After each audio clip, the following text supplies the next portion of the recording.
My name is Alton Walker, setting the pace for altonwalker.com. Today I'm with a very, very good friend of mine that I've known for over, say, several years actually, in fact. We've met each other at several different events, cultural events, business events, and it's only just since the other day that we've actually got back into contact with each other, probably say over the last 8 to 9 months or so. And the person I'm with, her name is Hafsa Pt1.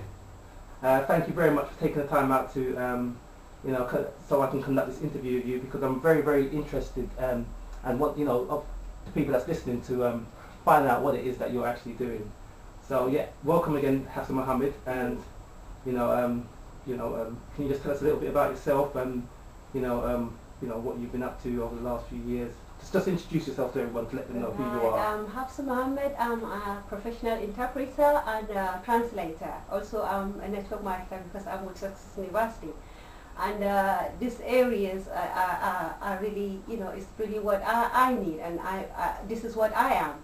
When I say this is what I'm interpreting, in the case of interpreting, as an interpreter and translator, language, you have to translate into language, two languages at a time. Sometimes with the interpreting, you are interpreting consecutively or simultaneously.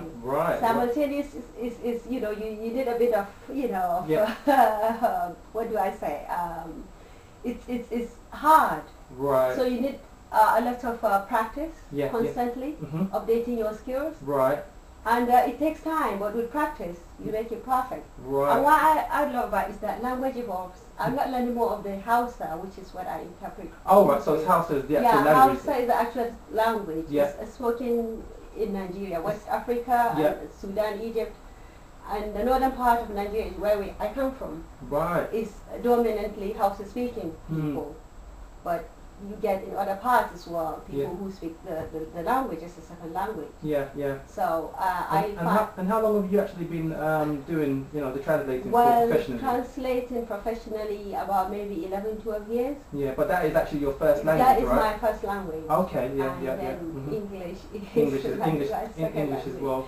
Yeah, so interpreting, I started interpreting about 3-4 years ago. Though with the translation I was interpreting, but not really full interpretation as I am now doing, because it's more of translation than interpreting. But 3-4 years ago I started the interpreting, combining the two. And I find that interest because I'm learning all the time.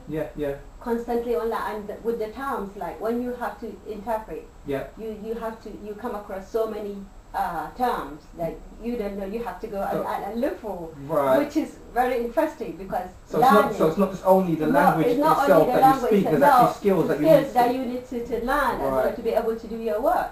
And there's courses which you have to do for your continuous professional development, which I do all the time. And then when you have to interpret, like when you have to go to a center, like a medical center, and there's a patient that you need, who doesn't speak English, and so you need to know how to do. But how do you do it? By learning the medical terms, by taking courses and taking the exams. So because I have to know the medical terms. If I'm at a court, I have to know the legal terms. Right. So it's not just like say for the medical field or say the field of law. It's various different.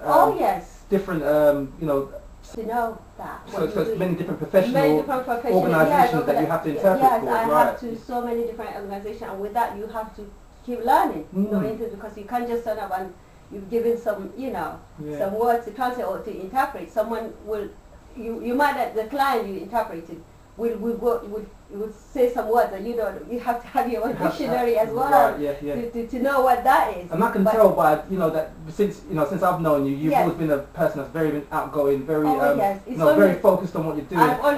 And every time I see you, you're always excited. You've got this abundance of energy. I don't know where it comes from because you're so tiny, but it's a huge amount of energy, a massive personality, and you always seem very passionate about what you do. People say that, where does all that energy come from? But I think it's just in me. It's just inborn. Because my grandmothers, they're all like that, They died when they are about 2. My final grandmother, and they died when they are about over 100. But they are always over on 100. Their feet. Over 100. Wow. But they are always on their feet. Wow. They are always on their feet. That's a very long time. And my grandmother, she